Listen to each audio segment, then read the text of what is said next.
ദൈവത്തിന്റെ സാന്നിധ്യം, സർവവ്യാപിയായ ദൈവത്തിന്റെ സാന്നിധ്യം ലോകമെങ്ങും എല്ലായിടത്തും ഉണ്ടായെങ്കിലും ദൈവജനം കൂടി വരുന്നിടത്ത് അവന്റെ സ്പെഷ്യൽ പ്രസൻസ് ഉണ്ട്, ദൈവത്തിന്റെ പ്രത്യേക സാന്നിധ്യമുണ്ട്. അതുകൊണ്ടാണ് അവൻ വാഗ്ദാനം ചെയ്യുന്നത്, 2 or 3 പേർ എന്റെ നാമത്തിൽ കൂടി വരുന്ന ഇടത്തൊക്കെയും ഞാൻ വരാമെന്നല്ല, ഞാനുണ്ട്, അവരുടെ നടുവിൽ ഞാനുണ്ട്. ഇന്ന് രാത്രി നീ അല്ല ആദ്യം വന്നത്, അവൻ നിന്നെ കാത്തിരിക്കുകയായിരുന്നു. ഇന്ന് രാത്രി നീ വന്നതല്ല, അവൻ നിന്നെ കൊണ്ടുവന്നതാണ്. ഇന്ന് രാത്രി ദൈവമാണ് കൊണ്ടുവന്ന് ഉറപ്പുള്ളവർ കൈവർക്ക് ദൈവത്തിന് ഇന്ന് രാത്രി സറാഹുകൾ ചിറകടിക്കുന്ന ഒച്ച ഞാനിവിടെ കേൾക്കുന്നുണ്ട്. ഇന്ന് രാത്രി ദൈവദേശത്തിന്റെ മേഘം ഒരു വലിയ ബ്ലാങ്കറ്റ് പോലെ ഈ പന്തലിന്റെ കീഴിൽ വ്യാപിച്ചു നിൽക്കുകയാണ്. ഇന്ന് രാത്രി ദൈവത്തിന്റെ തേജസ്സിന്റെ മഴ ഇവിടെ പെയ്തിറങ്ങിക്കൊണ്ടിരിക്കുകയാണ്. ഇന്ന് രാത്രി നീ വന്നതുപോലെ തിരിച്ചു പോകത്തില്ല. ആവശ്യമതത്തോടെ നീ വന്നിരിക്കുന്നുവെങ്കിൽ, ഇന്ന് രാത്രി വിശപ്പോടെ നീ വന്നിരിക്കുന്നെങ്കിൽ, ദാഹത്തോടെ നീ വന്നിരിക്കുന്നെങ്കിൽ, ഇന്ന് രാത്രി ദൈവത്തിന്റെ കരനീട്ടിനെ തൊട്ടുകൊണ്ടിരിക്കുകയാണ്. കർത്താവിന്റെ ദാസൻ പ്രാരംഭത്തിലൂടെ സംസാരിച്ചപ്പോൾ തന്നെ അതിവേഗത്തിലൂടുന്ന ദൈവത്തിന്റെ വചനം, അതിന്റെ ശക്തി ഇവിടെ വ്യാപരിച്ചുകൊണ്ടിരിക്കുകയാണ്. ഇവിടെ സംഭവിക്കുന്ന ദൈവവചനത്തിന്റെ കെട്ടിയിൽ അഴിച്ചു കൊടുക്കുകയാണ്. സർക്കസ് കമ്പനിയുടെ വണ്ടി പോകുന്ന വഴിക്ക് ഇടയ്ക്ക് ഇടിച്ച് നിന്നപ്പോൾ വണ്ടി തുറന്നുപോയി. അതിനകത്ത് സിംഹങ്ങളായിരുന്നു. സിംഹങ്ങളെല്ലാം കൂടെ ഓടി ഇങ്ങോട്ടും കയറി. സിംഹങ്ങൾ കയറിയാൽ ഇവിടെ ഇരിക്കുന്ന ആളുകൾക്ക് ഇങ്ങനെ ഇരിക്കാൻ പറ്റില്ല. സിംഹങ്ങൾ കയറുമ്പോഴേ ഇവിടെ ഇളക്കമുണ്ടാകും. സിംഹങ്ങൾ കയറി ഓരോരുത്തരെ പിടിക്കാൻ തുടങ്ങും. ഇന്ന് രാത്രി ഇവിടെ വചനത്തിന് സിംഹങ്ങളെ കെട്ടഴിച്ചു വിട്ടിരിക്കുകയാണ്. ദൈവവചനത്തിന് സിംഹങ്ങൾ നമ്മുടെ രാജ്യത്തെ ഓരോ ഗ്രാമത്തിലും ഓരോ പട്ടണത്തിലും അതിശീഘ്രം പ്രവർത്തിക്കാൻ പോകുകയാണ്. ദൈവത്തിന്റെ വചനം കേരളത്തിലുള്ള ഓരോ വ്യക്തിയുടെയും കയ്യിൽ കൊടുക്കുന്ന കാര്യത്തെക്കുറിച്ച് ബഹുമാനപ്പെട്ട സെക്രട്ടറി ഇവിടെ പറഞ്ഞു. ഓരോ വീട്ടിലും ചെന്നിട്ട് ഇതെന്താണെന്ന് അറിയാമോ? ഇത് ടൈം ബോംബാണ്, ടൈം ബോംബ്. ഇത് ഒരിടത്ത് തീരുന്നാൽ അത് കുറെ കഴിയുമ്പോൾ പൊട്ടന്റെ സമയത്ത് പൊട്ടും. ഈ ടൈം ബോംബ് പൊട്ടി അതിന്റെ സ്ഫോടന ശക്തി അനുഭവിച്ചവരാണ് ഇവിടെ വന്നിരിക്കുന്ന ഭൂരിപക്ഷം ആളുകൾ. രാത്രി ബൈബിളുള്ളതെല്ലാവരും കരുത്തരമായി കരുതുമെടുക്കാം, ബൈബിൾ ഉയർത്തിപ്പിടിക്കാം. ഞാൻ പറയുന്ന വാചകങ്ങളോട് ചേർന്ന് പറയണം. ദൈവവചനത്തിനായി സ്തോത്രം, വിശുദ്ധ തിരുവെഴുത്തുകൾക്കായി സ്തോത്രം. ഇന്ന് രാത്രി എന്നോട് സംസാരിക്കണം. ഏത് പുസ്തകം തുറക്കാം? കൊലോസ്യരുടെ ലേഖനം 1-ാം അധ്യായത്തിന്റെ 16-ാം വാക്യം. കൊലോസ്യർ 1:16. സ്വർഗ്ഗത്തിലുള്ളതും ഭൂമിയിലുള്ളതും ദൃശ്യമായതും അദൃശ്യമായതും, സിംഹാസനങ്ങളാകട്ടെ, കർത്തൃത്വങ്ങളാകട്ടെ, വാഴ്ചകളാകട്ടെ, അധികാരങ്ങളാകട്ടെ, സകലവും അവൻ മുഖാന്തരം സൃഷ്ടിക്കപ്പെട്ടു. അവൻ മുഖാന്തരവും അവനായിട്ടും സകലവും സൃഷ്ടിക്കപ്പെട്ടിരിക്കുന്നു. അവൻ മുഖാന്തരം അവനായിട്ടും സകലവും സൃഷ്ടിക്കപ്പെട്ടിരിക്കുന്നു. അവനായിട്ട് സകലവും കരുണയ്ക്ക് പരിശുദ്ധനായ പ്രിയ പിതാവേ, ദൈവത്തിന്റെ പരിശുദ്ധാത്മാവ് വചനത്തെ പ്രകാശിപ്പിച്ചുകൊണ്ട് വന്നിരിക്കുന്ന ഓരോ വ്യക്തിയും, ഓരോ കുടുംബത്തെയും, ഓരോ സഭയും, ഓരോ ശുശ്രൂഷയും, ഓരോ ദേശത്തെയും, ഓരോ സംഭവത്തെയും, ഈ കാലഘട്ടത്തെയും ഈ വേദിച്ചൂടിയും കൊണ്ട് സംസാരിക്കുന്നു. ഇവിടെ നിങ്ങളോട് സംസാരിക്കുന്നില്ലെങ്കിൽ ഈ പുതുവർഷത്തിൽ എങ്ങനെ കാലുവയ്ക്കും നിങ്ങൾക്ക് അറിഞ്ഞുകൊള്ളുന്നതാവേ, അവിടുത്തെ ശബ്ദത്തിനായി നിങ്ങൾ കാത്തിരിക്കുന്നു. യേശുവിന്റെ നാമത്തിൽ സകലവും അവനായിട്ട്, സകലവും ദൈവത്തിന് എന്ന് പറഞ്ഞാൽ അർത്ഥം സകലവും ദൈവത്തിന്റെ ഉദ്ദേശത്തിന്, സകലവും അവന്റെ ഉദ്ദേശത്തിന് വേണ്ടി. ആ സകലവും എന്നതിനകത്ത് ഏറ്റവും പ്രധാനപ്പെട്ട ഒരാളാണ് നീ. നിന്റെ ദൈവം സൃഷ്ടിച്ച ദൈവത്തിന് വേണ്ടിയാണ്. നിന്റെ ദൈവം സൃഷ്ടിച്ച ദൈവത്തിന്റെ പർപ്പസിന് വേണ്ടിയാണ്. ആവശ്യമായിട്ട് ഈ ഭൂമിയിൽ ഏതെങ്കിലും ഒരു വീട്ടിൽ നീ ജനിച്ചതല്ല. യെരമ്യാ 1:5 നിന്റെ അമ്മയുടെ ഉദരത്തിൽ രൂപം കൊള്ളുന്നതിന് മുമ്പ് ഞാൻ നിന്നെ അറിഞ്ഞു. നീ നിന്റെ അമ്മയുടെ ഉദരത്തിൽ നിന്ന് പുറത്ത് വരുന്നതിന് മുമ്പ് ഞാൻ നിന്നെ വിശുദ്ധീകരിച്ചു. നീ നിന്റെ അമ്മയുടെ ഉദരത്തിൽ നിന്ന് പുറത്ത് വരുന്നതിന് മുമ്പ് ഞാൻ നിന്നെ ജാതികളുടെ പ്രവാചകനായി നിയമിച്ചു. നിന്നെക്കുറിച്ചുള്ള പദ്ധതി ദൈവം തുടങ്ങിയത് നീ ജനിച്ചപ്പോഴല്ല, നീ അമ്മയുടെ ഉദരത്തിൽ ഉരുവായപ്പോഴല്ല. നിന്റെ അമ്മയുടെ ഉദരത്തിൽ നീ രൂപം കൊള്ളുന്നതിന് മുൻപ് ഞാൻ നിന്നെ അറിഞ്ഞു. നീ ആദ്യമുണ്ടായത് അമ്മയുടെ ഉദരത്തിലല്ല, നീ ആദ്യമുണ്ടായ നിത്യനായ ദൈവത്തിന് നിത്യമായ അറിവിലാണ്. ദൈവത്തിന്റെ അറിവിലാണ് നീ ആദ്യം രൂപം കൊണ്ടത്. ദൈവത്തിന്റെ മാസ്റ്റർ പ്ലാനിലാണ്, ദൈവത്തിന്റെ മാസ്റ്റർ ഡിസൈനിൽ നീ ഉണ്ടായിരുന്നു. അന്ന് നീ ഒരു ബിന്ദുവായിട്ട് പോലുമില്ല. നിന്നെ കുറിച്ച് നിന്റെ അമ്മയ്ക്കോ നിന്റെ അപ്പനോ ഡോക്ടർക്കോ ആർക്കും അറിയത്തില്ല. പക്ഷെ ദൈവത്തിനറിയാം. എന്നറിയാം? അഖിലാണ്ടങ്ങളെ സൃഷ്ടിക്കുന്ന ദൈവത്തിനറിയാം.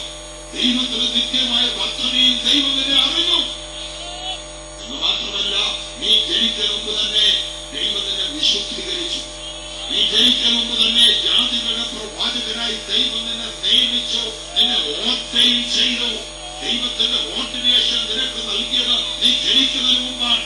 നീ ജനിച്ച ദൈവത്തിന്റെ ഉദ്ദേശത്തോടെയാണ്. നീ ഏത് വീട്ടിൽ ജനിക്കണോ തീരുമാനിച്ചോ ദൈവമാണ്. നിന്റെ അപ്പൻ ആരായിരിക്കണം, നിന്റെ അമ്മ ആരായിരിക്കണം, നിന്റെ ജന്മത്തീയതി എന്തായിരിക്കണം എന്ന് നിശ്ചയിച്ച ദൈവമാണ്. നിന്റെ നിറം, നിന്റെ പൊക്കം അത് നിശ്ചയിച്ച ദൈവമാണ്. നിന്റെ പ്രത്യേകത നിശ്ചയിച്ച ദൈവമാണ്. നീ ദൈവത്തിന്റെ സ്പെഷ്യലാണ്.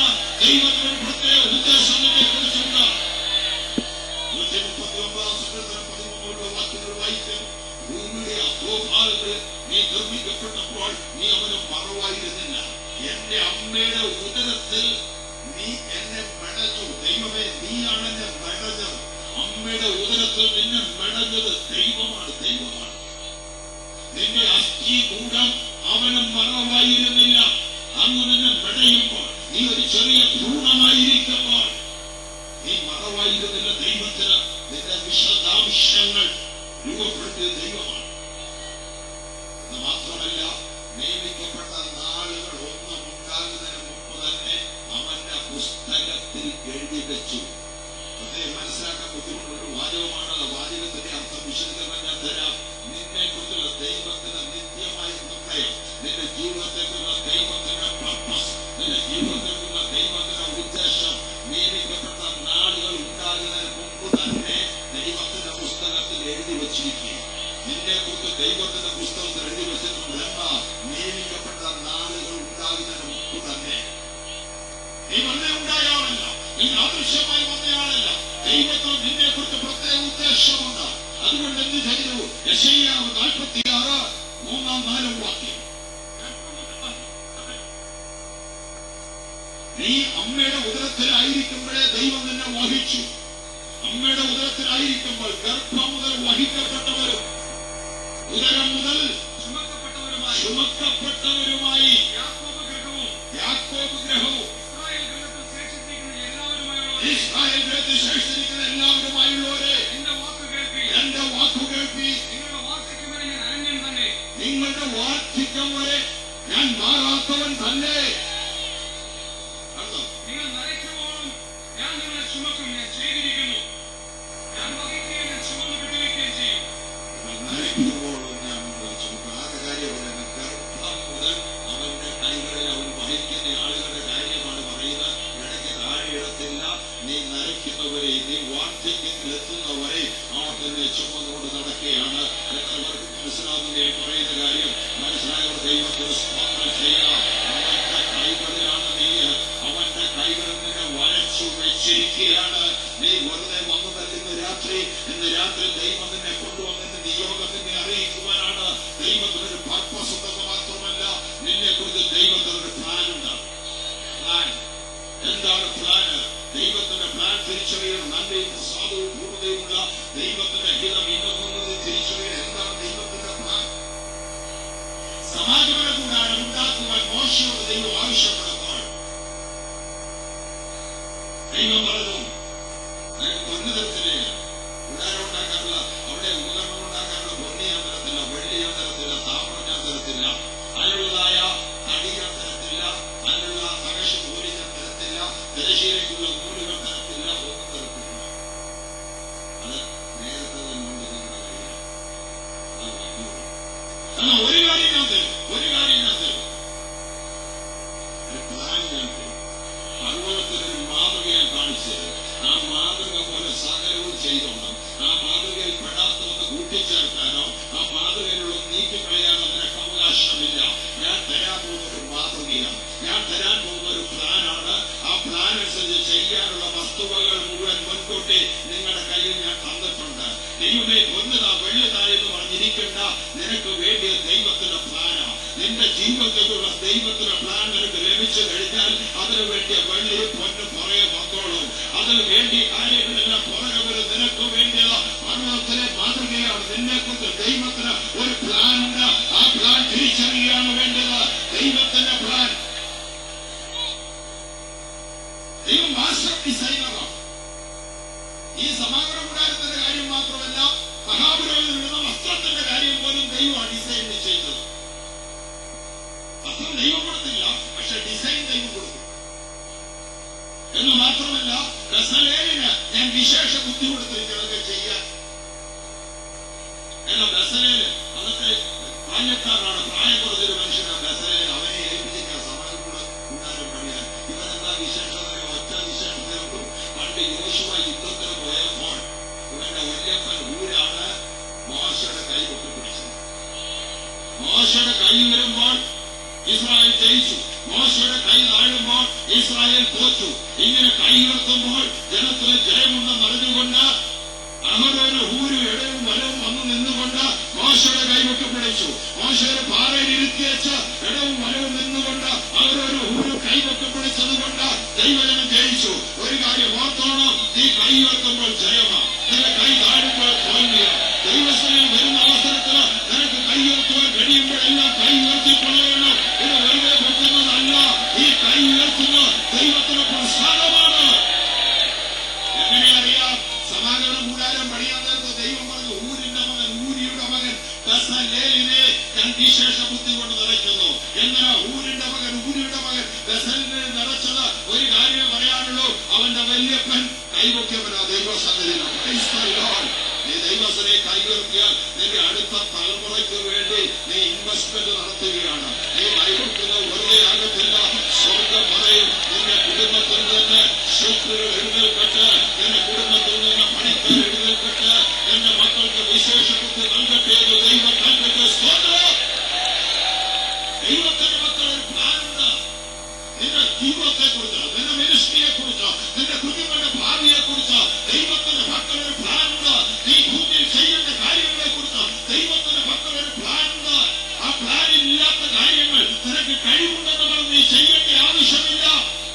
എന്നാൽ ആ പ്ലാനിലുള്ള കാര്യങ്ങൾ നിനക്ക് കഴിവില്ലെങ്കിലും നിനക്ക് ദൈവത്താൽ ചെയ്യാൻ കഴിയും.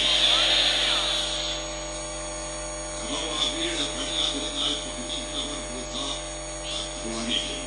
യഹോവ വീട് പണിയാതിരുന്നാൽ പണിയുന്ന വൃഥ എന്നതിനർത്ഥം യഹോവ വീട് പണിയാതിരുന്നാൽ പണിയുന്നവർ, യഹോവ വീട് പണിയാതിരുന്നാൽ പണിയുന്നവർ അധ്വാനിക്കും. യഹോവ വീട് പണിയുന്നുണ്ടെങ്കിൽ പണിയുന്നവർ വേണം. യഹോവ വീട് പണിയാതിരുന്നാൽ പണിയുന്നവർ വേണം. ഇവിടെ പറയുന്നത് യഹോവ വീട് പണിയാതിരുന്നാൽ പണിയുന്നവർ അധ്വാനിക്കും. നമ്മുടെ യഹോവ വീട് പണിതാലേ പണിയുന്നവർ പണി നടക്കത്തുള്ളൂ. രണ്ടുപേരും പണിയുന്നത്. ഞാൻ അർത്ഥം ഇത്രയേ ഉള്ളൂ. ഒരു വലിയ കെട്ടിടം പണിയാൻ ആരംഭിക്കുന്നത് അവിടെ കല്ലിറക്കിടുമ്പോഴല്ല, അവിടെ മണ്ണിറക്കുമ്പോഴല്ല, വാശി തോന്നുമ്പോഴല്ല. ഒരു വലിയ കെട്ടിടത്തിന്റെ പണി ആരംഭിക്കുന്ന ആർക്കിടെക്ടിന്റെ മേശപ്പുറത്താണ്. ആർക്കിടെക്ടിന്റെ മേശപ്പുറത്തുള്ള പേപ്പറിൽ പ്ലാൻ വരച്ചാണ് ഒരു വലിയ കെട്ടിടത്തിന്റെ പണി ആരംഭിക്കുന്നത്.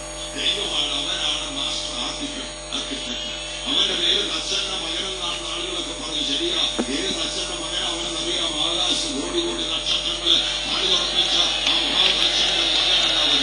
അവൻ നിനക്ക് വേണ്ടി ഒരു പ്ലാൻ വരച്ചിട്ടുണ്ട്. അവൻ നിനക്ക് വേണ്ടി ഒരു ഡിസൈൻ ചെയ്തു വെച്ചിട്ടുണ്ട്. നിന്റെ ജീവിതത്തെ കുറിച്ച് ആ ഡിസൈൻ അനുസരിച്ച് ജീവിതം പണിയുന്നില്ലെങ്കിൽ വെറുതെ നീ അധ്വാനിക്കുക, വെറുതെ അധ്വാനിക്കുകയാണ്. ദൈവത്തിന്റെ മാസ്റ്റർ ഡിസൈൻ തിരിച്ചറിയുകയാണ് ആവശ്യം.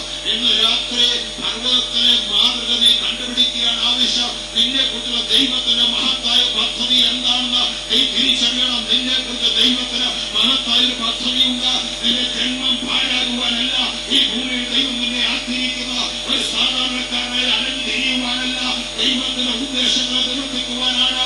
കായീന് കൊടുത്ത ശിക്ഷ, കായീന് കൊടുത്ത ഏറ്റവും വലിയ ശിക്ഷയിലായിരുന്നു ഞാൻ ദൈവത്തിന്റെ സന്നിധി വിട്ട് ഇപ്പോൾ ഉഴന്ന് അലയുന്നവനാകും. അതിന്റെ അർത്ഥം കായീന് ജീവിതത്തിൽ ലക്ഷ്യം നഷ്ടപ്പെട്ടു, ഉദ്ദേശം നഷ്ടപ്പെട്ടു.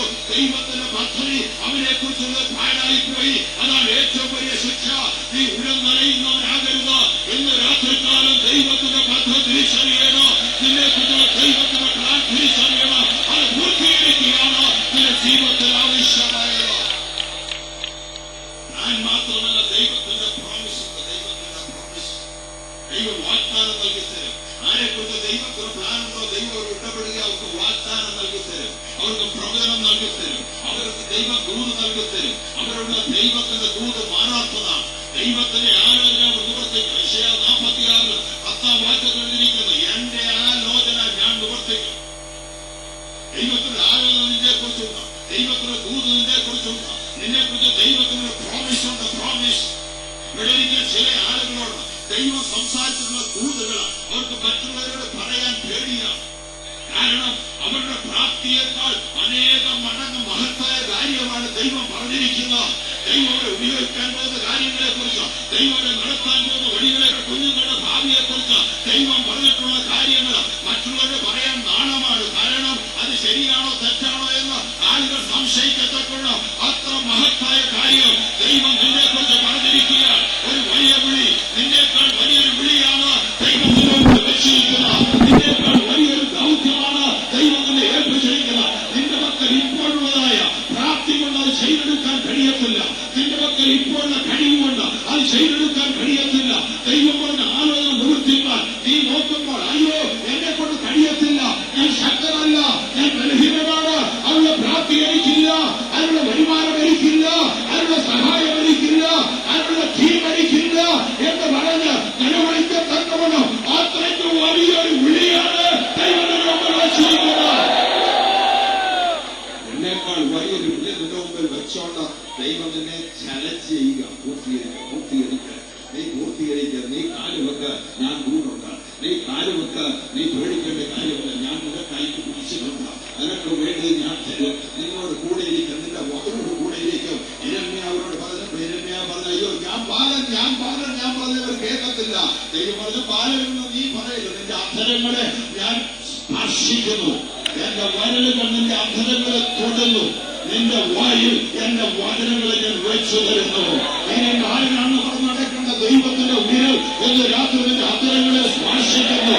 ഇനി രാത്രി ദൈവത്തിന്റെ വചനം നിന്റെ വായിൽ അവൻ വെച്ചു തരുന്നു.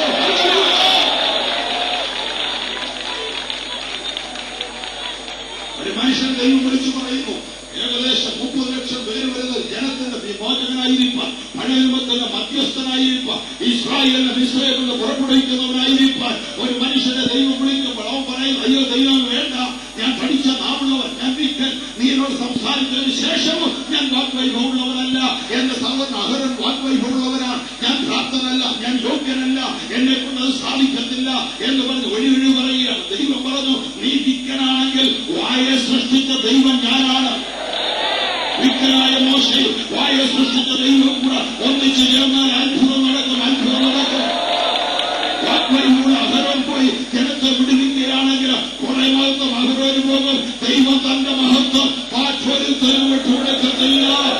എന്തുകൊണ്ടാണ് വിക്കനായ മോശനെ ഉപയോഗിക്കുന്നത് ചോദിച്ചാൽ മുഴുവൻ മഹത്വം ദൈവത്തിന് കിട്ടണം. എന്തുകൊണ്ടാണ് നിന്നെ ദൈവം ഉപയോഗിക്കാൻ പോകുന്നറിയാമോ? മുഴുവൻ മഹത്വം ദൈവത്തിന് കിട്ടണം, മുഴുവൻ മഹത്വം ദൈവത്തിന് കിട്ടണം. സ്വന്തം അഗ്നിജ്വാല, ഉൾപ്പെടുത്തൽ അഗ്നിജ്വാല.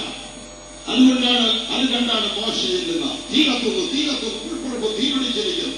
ഉൾപ്പെടുപ്പ് തീ പിടിച്ചത് കണ്ട് അവൻ ആശ്ചര്യപ്പെട്ടപ്പോഴാണ് ദൈവം അവൻ നിയോഗം കൊടുക്കുന്നത്. അപ്പോൾ ദൈവം പറഞ്ഞൊരു കാര്യമുണ്ട്, നീ തിരികെ വന്ന ഈ പർവ്വതത്തിൽ എന്നെ ആരാധിക്കും. നീ കൊണ്ടുവരുന്ന ജനമെല്ലാം ഇവിടെ വന്നെന്നെ ആരാധിക്കും. അതൊരടയാളമാണ്, ഒരടയാളം. ശ്രദ്ധിച്ചു കേട്ടോ, ദൈവം കൊടുത്ത അടയാളം. അതിനകത്ത് തന്നെ പ്രത്യേകത ആളുകൾ ആരാധിക്കുന്ന വലിയ കാര്യമില്ലല്ലോ, വലിയ അത്ഭുതമോ ആവശ്യമില്ലല്ലോ. ആരാധിക്കുന്നപ്പോൾ നമുക്കിവിടെ കൂടി ആരാധിക്കാമല്ലോ, അത് വലിയ അത്ഭുതമാണോ? ഈ പർവ്വതത്തിനടുക്കൽ മോശയും ആളുകളും കൂടെ പോകുന്ന വഴിയിൽ കാണുന്ന പർവ്വതത്തിലൂടെ ആരാധിക്കുന്ന ഒരു അത്ഭുതമാണോ എന്നാ ഒരു അടയാളം ദൈവം കൊടുക്കുക. അടയാളം ശ്രദ്ധിച്ചു കേട്ടണം. എന്താ അടയാളമെന്ന്? ഉൾപ്പെടുപ്പ് കത്തുന്ന ഇടത്താണ് ദൈവം പറയുന്നത്. ഇത് കുറെ നാളുകൾ കഴിഞ്ഞപ്പോൾ മോശ ജനവുമായിട്ട് അവിടെ ഈ പർവ്വതത്തിൽ വന്നു. ഹോരേബിൽ മുൾപ്പുറപ്പ് കത്തിയെടുത്ത മോശയും ജനങ്ങൾ കൂടെ വന്നപ്പോൾ മുൾപ്പുറപ്പല്ല കത്തിയത്, പർവ്വതം കത്തുകയാണ്. ഇന്ന് രാത്രിയുടെ പർവ്വത ദൈവം കത്തിക്കാൻ പോവുകയാണ്.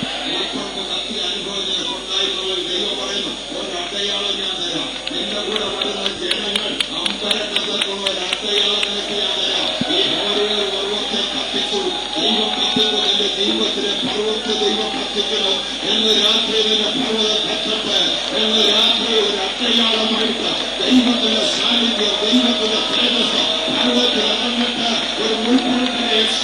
വിശ്വസിച്ചുകൊണ്ട് മാത്രം നീ നിൽക്കണ്ട. പണ്ടത്തെ ഒരു അനുഭവം മാത്രം പറഞ്ഞുകൊണ്ട് നിൽക്കണ്ട. ഒരു മുമ്പഴത്തിന് മാത്രമല്ല, ആ പർവ്വതത്തെ മുഴുവൻ കത്തിക്കാൻ കഴിയുന്ന ഒരു മഹാദൈവത്തെയാണ് നീ സേവിക്കുന്നു. ഇന്ന് രാത്രി നിനക്ക് വേണ്ടി പർവ്വതം കത്തിക്കുന്നു. അതുകൊണ്ട് തീർന്നില്ല, പർവ്വതം കത്തിച്ചുകൊണ്ട് തീർന്നില്ല. കുറെ കഴിഞ്ഞപ്പോൾ ദൈവം മോശയെ തന്നെ കത്തിച്ചു. മോശ കത്തുന്നവനായി അവന്റെ മുഖത്ത് പ്രകാശം, അവന്റെ മുഖത്ത് തേജസ്. പണ്ട് മുൾപ്പുറത്തിലെ തേജസ്സുള്ളായിരുന്നു, പിന്നെ ഓരോ പർവ്വത്തിലായിരുന്നു തേജസ്. ഇപ്പോൾ മോശ കത്തുന്നവനാണ്. അവൻ ഇറങ്ങി വന്നപ്പോൾ അവന്റെ ചേട്ടൻ പോലും പറയുന്നു, അയ്യോ ഞാൻ കണ്ണഞ്ചി പോകുന്ന മോശ ഒരു കൂടുവിടം വലിച്ചിടുക. എന്ന് രാത്രി ദൈവം നിന്നെ കത്തിക്കുകയാണ്. എന്ന് രാത്രി ദൈവം നിന്നെ കത്തിക്കുകയാണ്. ഒരു കാലത്ത് ദൈവം പോലെ കത്തുന്ന നീ എന്ന് കരുതലിയായിരിക്കുന്നത് മഹാവിരോധം തന്നെ സ്വന്തമായി വന്നിട്ടുണ്ട്. അവൻ നിന്റെ കരുതൽ കൊടുക്കട്ടെ, അവൻ നിന്റെ തിരികെ കൊടുക്കട്ടെ. അഭിഷേകത്തിന്റെ എണ്ണ എന്ന് രാത്രി അവൻ ഒരുക്കട്ടെ. അവൻ ദൈവത്തെ ഇന്ന് രാത്രി അവർ കത്തിക്കട്ടെ, എന്ന് രാത്രി നിന്നെ കത്തിക്കട്ടെ. നിന്റെ പർവ്വത്തിൽ കത്തിക്കൊണ്ട് മാത്രമല്ല, മോശയെ ദൈവം കത്തിക്കുന്നു. നിന്റെ ദൈവത്തിന്റെ വെളിപ്പെടാൻ പോകുന്നു. നിന്റെ ദൈവത്തിന്റെ ശക്തി വെളിപ്പെടാൻ പോകുന്നു. ആരാണോ നിന്നെ അപമാനിക്കാൻ ശ്രമിക്കുന്നു അവരുടെ മുമ്പിൽ ചെന്ന് ദൈവം നിന്റെ തേജസ്സുള്ളവരാക്കി മാറ്റുവാൻ പോകുന്നു. ഒരു കാലത്ത് മോശെ ഉണ്ടിക്കളഞ്ഞ ജനങ്ങൾ നിന്നെ ആരാണ് ഞങ്ങൾ കത്തി കാരി നായകർക്കാവ് മാറ്റിയെന്ന് ചോദിച്ച് ഉണ്ടിക്കളഞ്ഞ ആ ജനങ്ങൾ കാണെ മോശയുടെ മുഖത്ത് ദൈവത്തിന്റെ തേജസ് വെളിപ്പെട്ടു.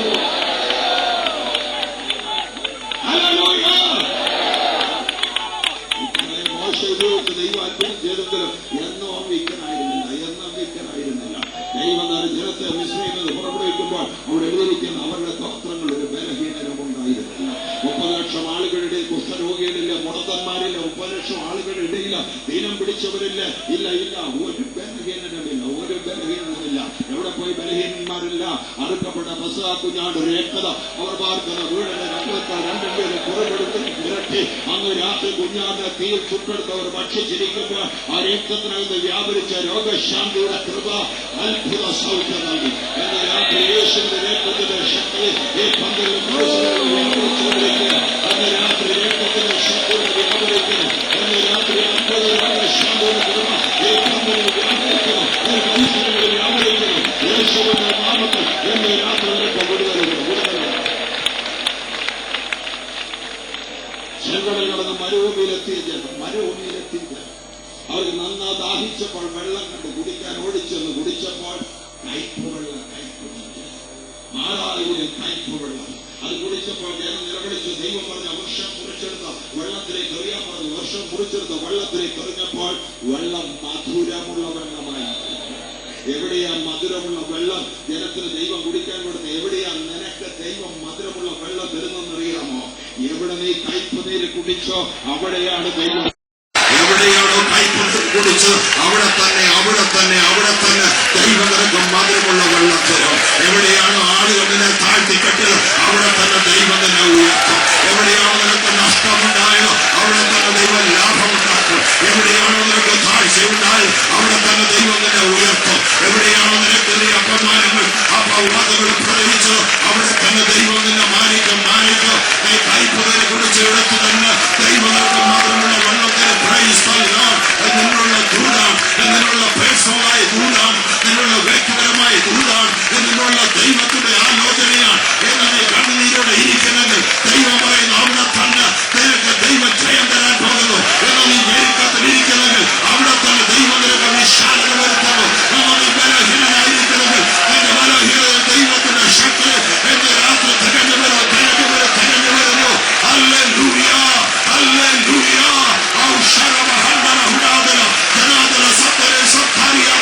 യേശുവിന്റെ നാമത്തിൽ, അധികാരമുള്ള നാമത്തിൽ എന്ന് രാത്രി നീ ജയമെടുക്കുക.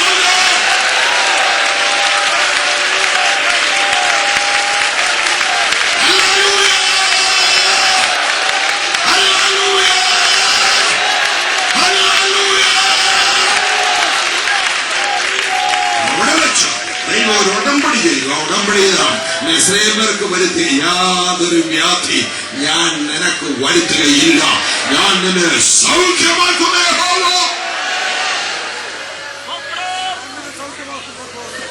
Yahweh Raphi, I am the Lord that healeth thee.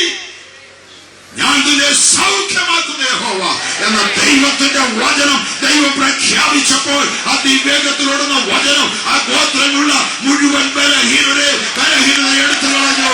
ഒന്നുകിൽ രക്തത്തിന്റെ ശക്തി, ഇല്ലെങ്കിൽ വചനത്തിന്റെ ശക്തി. അന്ന് രാത്രി രണ്ടു ശക്തി ഇവിടെ വ്യാപരിക്കുന്നുണ്ട്. യേശുവിന്റെ രക്തത്തിന്റെ ശക്തി, ദൈവ വചനത്തിന്റെ ശക്തി. അതിവേഗത്തോടുന്ന വചനം അയച്ചു എന്നീ രാത്രി അവൻ നിന്നെ സൗഖ്യമാക്കുന്നു. അവൻ സൗഖ്യമാക്കുന്ന യഹോവ അവൻ നിന്നെ സൗഖ്യമാക്കുന്നു.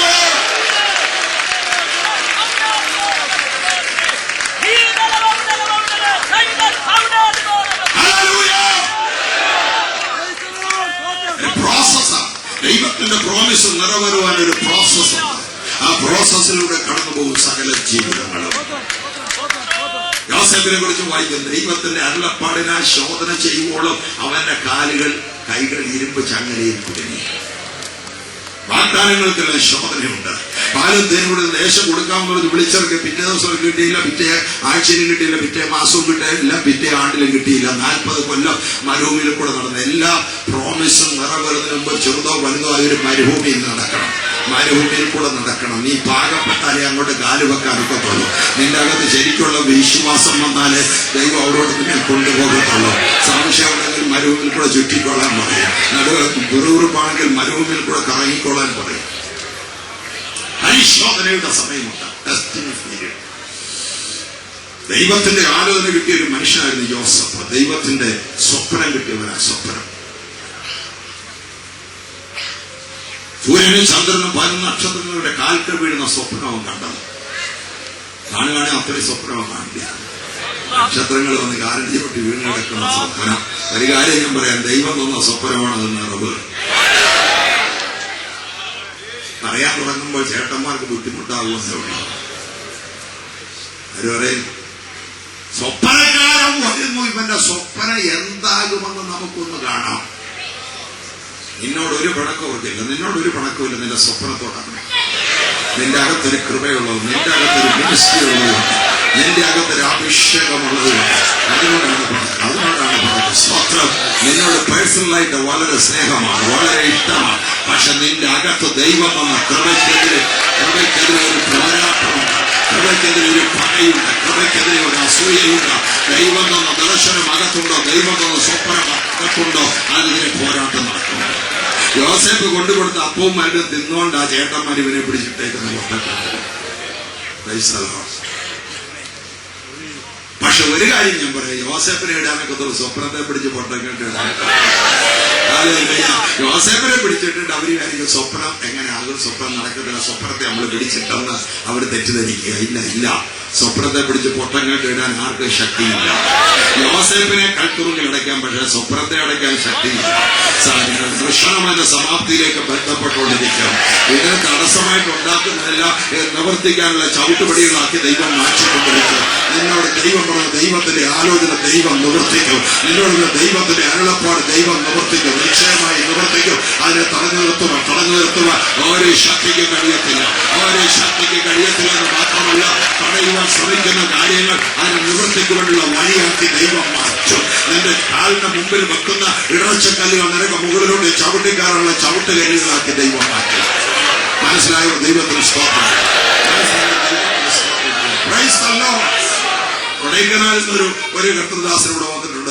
എല്ലാ കൊല്ലവും കുമ്മനാട് കൺവെൻഷന് വേണ്ടി വരും. അദ്ദേഹത്തിന്റെ പിതാവ് എല്ലാ കൊല്ലവും പാസ്റ്റർ KC ഏബ്രഹാം IPCയുടെ സീനിയർ പാസ്റ്ററായിരിക്കും. അദ്ദേഹം പണ്ട് കാലത്ത് നടന്ന കൊടൈക്കനാലിൽ ഇവിടെ വന്നുകൊണ്ടിരുന്നത്. ഇന്ന് അദ്ദേഹത്തിന്റെ മകൻ സാം ഏബ്രഹാം കൊടൈക്കനാൽ ക്രിസ്ത്യൻ കോളേജിന്റെ ഡയറക്ടറാണ് അദ്ദേഹം. അദ്ദേഹത്തിനായി ദൈവത്തിന് സ്തോത്രം ചെയ്യുന്നു. ഒരു കാര്യം ഞാൻ പറയാം, സാം നിങ്ങളുടെ സ്വപ്നങ്ങൾ ദൈവം നിറവേറ്റും. നിങ്ങളുടെ ദർശനങ്ങൾ ദൈവം നിറവേറ്റും. എന്തെല്ലാം എതിരുണ്ടായാലും എന്തെല്ലാം തടസ്സങ്ങളുണ്ടായാലും ദൈവത്താൽ മതിൽ ചാടിക്കടക്കും.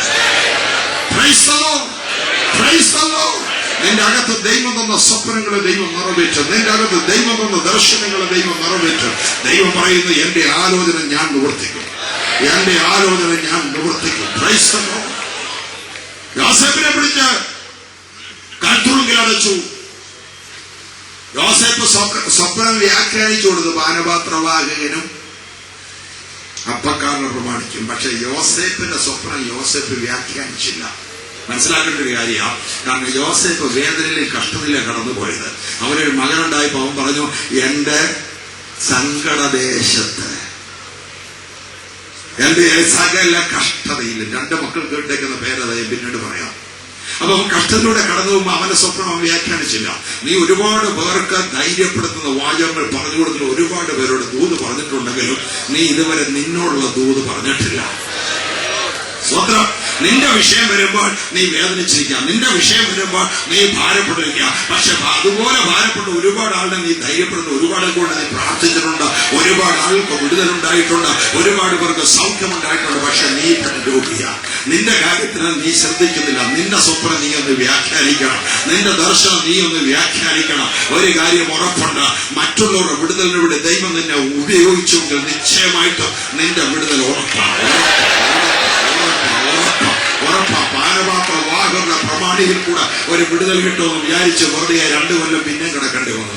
2 കൊല്ലം മറന്നുപോയി. ചിലപ്പോൾ ആളുകൾ മറക്കും, ഓർക്കുമെന്ന് വിചാരിക്കാതെ മറന്നുപോകും. സ്പോൺസർ ചെയ്തവരിപ്പം മറന്നുപോകും, പൈസ തരാമെന്ന് പറഞ്ഞതിപ്പം മറന്നുപോകും, വാടക തരാമെന്ന് പറഞ്ഞതിപ്പം മറന്നുപോകും, മോളെ കെട്ടിക്കുന്നതിന് സഹായിക്കാമെന്ന് പറഞ്ഞവർ ചിലപ്പം മറന്നുപോകും. വീട് പണി തുടങ്ങിക്കോ സഹായിക്കാമെന്ന് പറഞ്ഞത് ചിലപ്പം മറന്നുപോകും. പക്ഷേ സ്വർഗം നിന്നെ മറക്കത്തില്ല, ദൈവം നിന്നെ മറക്കത്തില്ല. ദൈവത്തിന്റെ സമയത്ത് ദൈവം നിന്നെ ഓർക്കും.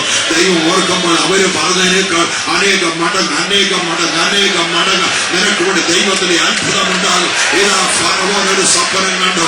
ഫറവോന്റെ സ്വപ്നം കണ്ടപ്പോൾ യോസേപ്പിനെ കൊണ്ടുവന്നു. യോസേപ്പ് വ്യാഖ്യാനിച്ചു കഴിഞ്ഞപ്പോൾ ഫറവോന്റെ മന്ത്രിയായിട്ട് യോസേപ്പ് ഒറ്റ നിമിഷം കൊണ്ടുവന്നു. ദൈവത്തിന് നിന്റെ സ്ഥിതി മാറ്റാൻ ഒറ്റ നിമിഷം മതി. അപ്പൻ കൊടുത്ത നല്ല ഭംഗിയുള്ള അങ്കി ചേട്ടന്മാർ ഊരിയെടുത്ത് മൃഗത്തിന്റെ ചോരയ്ക്കകത്ത് മുക്കി. മിസ്രൈമിൽ ചെന്നപ്പോൾ കിട്ടിയ അടിമയുടെ അങ്കി ഒത്തിരിപേരുടെ ഭാര്യ ഊരിയെടുത്ത് അപവാദത്തിന്റെ ചോരയ്ക്കകത്ത് മുക്കി. എന്നാൽ ഫറവോന് അവനെ ഉയർത്തിയപ്പോൾ നേർമയുള്ള വസ്ത്രം കൊടുത്തു. നഷ്ടങ്ങൾ പലതുണ്ടെങ്കിലും ദൈവത്തിന്റെ കൈവിടത്തില്ല. പുറകെ നിനക്ക് വേണ്ടിയുള്ളത് വരുന്നുണ്ട്. പലതും നിന്റെ ജീവിതത്തിൽ നിന്ന് അപഹരിച്ചെടുത്താലും നീ ഭയപ്പെട്ട ദൈവത്തിന്റെ വഴി കടന്നിട്ടില്ല. 17-ാമത്തെ വയസ്സിൽ അവന്റെ ജീവിതത്തിൽ കഷ്ടം തുടങ്ങി. അവനേക്കാൾ 10-11 വയസ്സ് പ്രായക്കൂടുതലുള്ള ചേട്ടന്മാരായി ചെന്നിരിക്കുന്നത്. രൂപേൻ 29 വയസ്സ് കാണും. സ്വന്തം തൊട്ട അടുത്തുള്ള ചേട്ടന് 18 വയസ്സ് കാണും. 18-നും 29-നും പ്രായമുള്ള ചെറുപ്പക്കാരൻ 17 വയസ്സുള്ളവന്റെ പ്രാണസങ്കടം കണ്ടിട്ട് മനസ്സറിഞ്ഞില്ല. രൂപേൻ വരെ രക്ഷിക്കണമെന്നുണ്ടായിരുന്നു, പ്രായം കൂടിയവനായോണ്ട്. എങ്കിലും അവൻ രക്ഷിക്കാൻ കഴിഞ്ഞില്ല, പ്രാണസങ്കടമുണ്ടായി. പക്ഷെ ദൈവത്തിന്റെ സമയത്ത് ദൈവം അവനെ ഉയർത്തിയെന്ന് മാത്രമല്ല, ഈ ചേട്ടന്മാർ ക്ഷാമമുള്ള ദേശത്ത് ഒട്ടിയ വയറ് ഒഴിഞ്ഞയാക്കുമായിട്ട് ധാന്യം മേടിക്കാൻ ഇവിടെ വന്ന് യോസേപ്പിനെ കാണുമ്പോൾ മിസ്രൈമിലെ പ്രഭുവാണെന്ന് വിചാരിച്ച് അവന്റെ മുമ്പിലോട്ട് കവിണ്ണ് വീണ് നമസ്കരിച്ച് ഇങ്ങനെ കിടക്കുന്ന കാഴ്ച കണ്ടപ്പോൾ അവിടെ ഒരു വാക്യം എഴുതിയിട്ടുണ്ട്, യോസേപ്പ് തന്റെ സ്വപ്നം ഓർത്തു.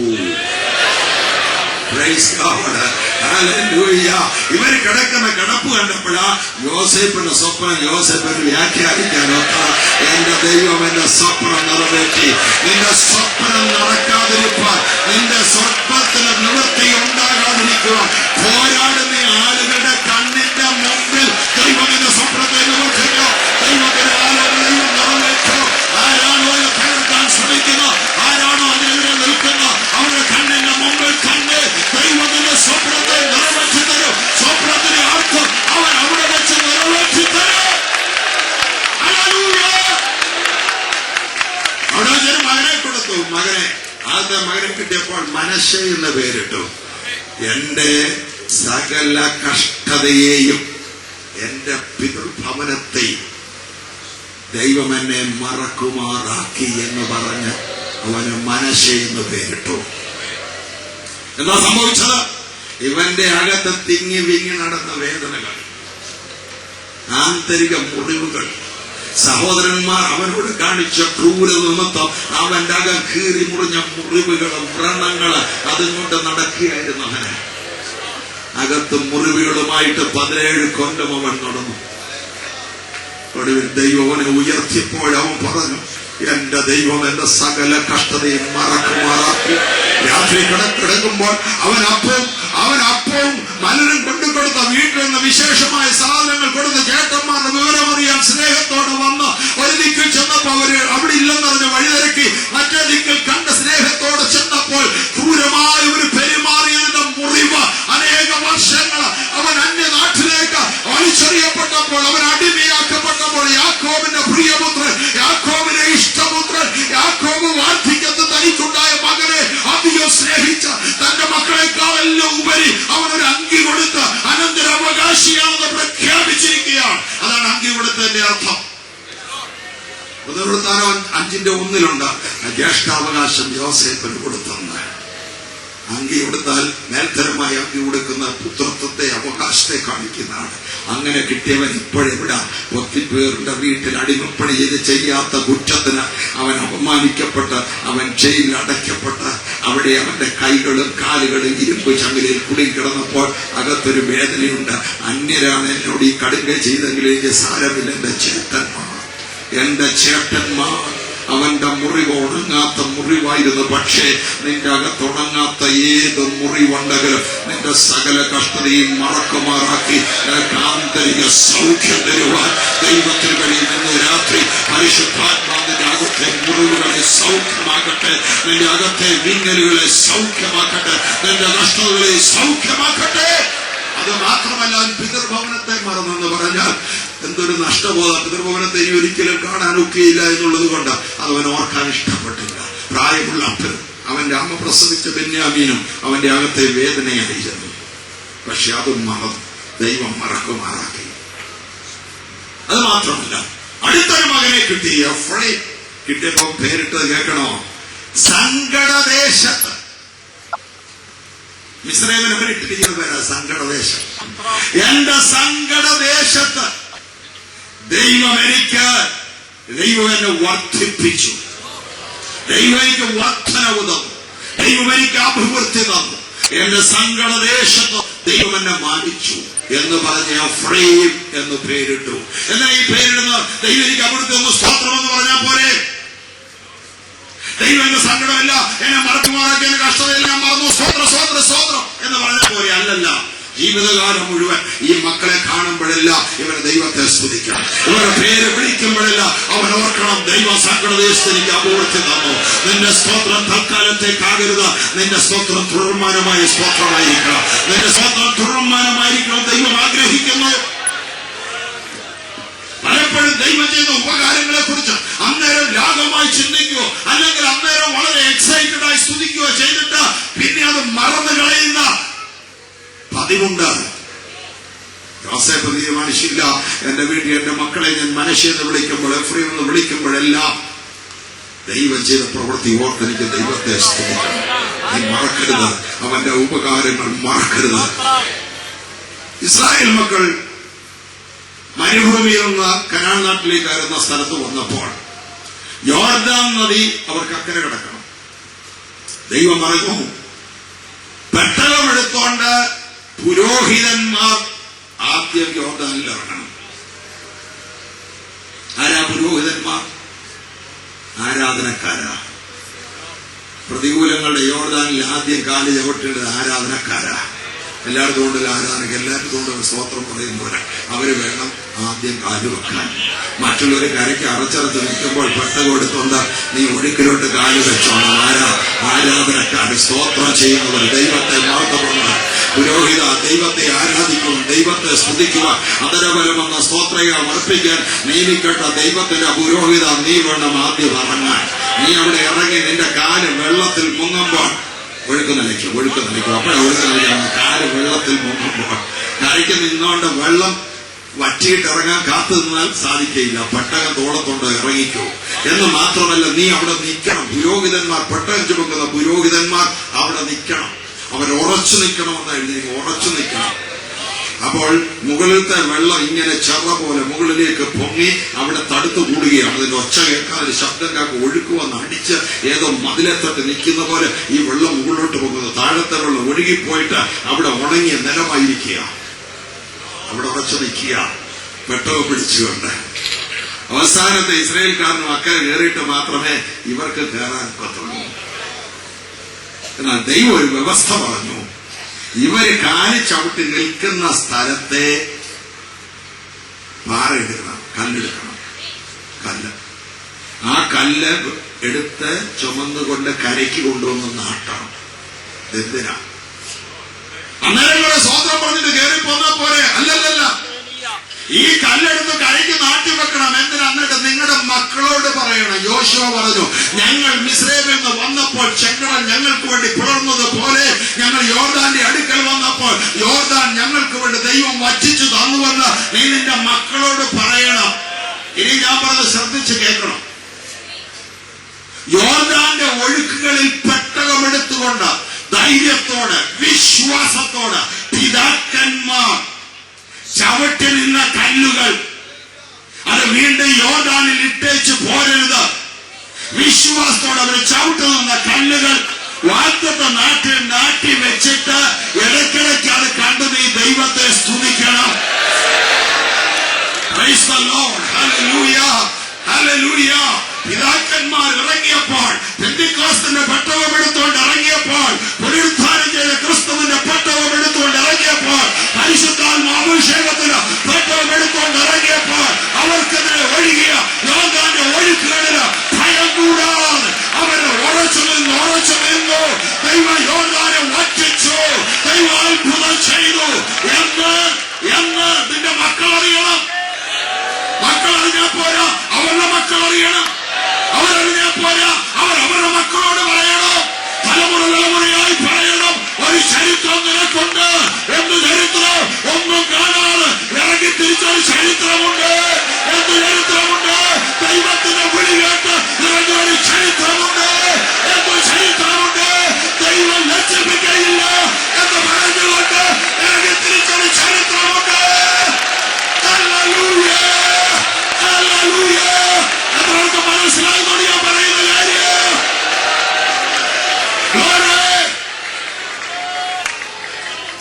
അവരന്ന് ചവിട്ടി നിന്നു. അതുകൊണ്ട് അവരിക്കര കടന്നു. ദൈവം അവർക്ക് വേണ്ടി അത്ഭുതം ചെയ്തു എന്ന് അടുത്ത തലമുറകൾ അറിഞ്ഞാലും അവരറിഞ്ഞാലും കൂടെ ഒരു കുറെ സ്തോത്രം പറയും. അത്രയോ അല്ലല്ല, അവരുടെ ജീവിതത്തിൽ പ്രതിസന്ധി വരുമ്പോൾ അവർ ഓർക്കും, ഞങ്ങളുടെ പിതാക്കന്മാരെ ചെങ്കടൽ വറ്റിച്ചവൻ കൊണ്ടുവന്നെങ്കിൽ, ഞങ്ങളുടെ പിതാക്കന്മാർക്ക് വേണ്ടി യോർദാൻ അവൻ വറ്റിച്ചെങ്കിൽ ഞങ്ങളുടെ പ്രതിസന്ധികൾ ദൈവം മാറിപ്പോകത്തില്ല. അടുത്ത തലമുറയ്ക്ക് കൈമാറാനുള്ള സന്ദേശമാണിത്. കുറെ സ്തോത്രം പറഞ്ഞിട്ട് പിരിഞ്ഞു പോകരുത്. നീ കല്ലും കൊണ്ടേ പോകാവുള്ളൂ, കല്ലും ചുമന്നുകൊണ്ടേ പോകാവുള്ളൂ. അവസാനത്തെ ആള് പോയി കഴിഞ്ഞപ്പോൾ പെട്ടകം ചുമന്നുകൊണ്ട് കരയ്ക്ക് കയറി അല്ല ചെയ്തത്. ആളുകൾ വന്ന് ഓരോ ഗോത്രത്തിൽ നിന്ന് ഓരോരുത്തർ വന്ന് 12 ഗോത്രക്കാർ വന്ന് 12 കല്ലെടുത്ത് തോളത്ത് വെച്ച് രാത്രിയിൽ തന്നെ, ആ രാത്രിയിലാ കല്ലെടുത്തോണ്ട് പോകുന്നത്. എല്ലാരും അക്കരെ കടന്നപ്പോഴേ രാത്രിയായി പോയി. രാത്രി കല്ലുപിടുത്തോണ്ട് പോയി അവിടെ വെച്ചു. സ്വത്രം നിന്റെ വീട്ടിൽ ഇതുപോലെ കല്ലിരിപ്പുണ്ടോ? ദൈവം നടത്തിയെന്ന് നിനക്ക് അനുഭവമുള്ള ഏതെങ്കിലും കല്ല് നിന്റെ ജീവിതത്തിലുണ്ടോ?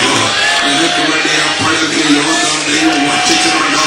എപ്പോഴെങ്കിലും ദൈവത്തിലെ അത്ഭുതം നിന്റെ ജീവിതത്തിൽ വെളിപ്പെടുന്നത് നീ കണ്ടിട്ടുണ്ടോ? ഉണ്ടെങ്കിൽ നിന്റെ തലമുറയ്ക്ക് അത് പറഞ്ഞു കൊടുക്കണം. സ്വത്രം ഹല്ലേലൂയ.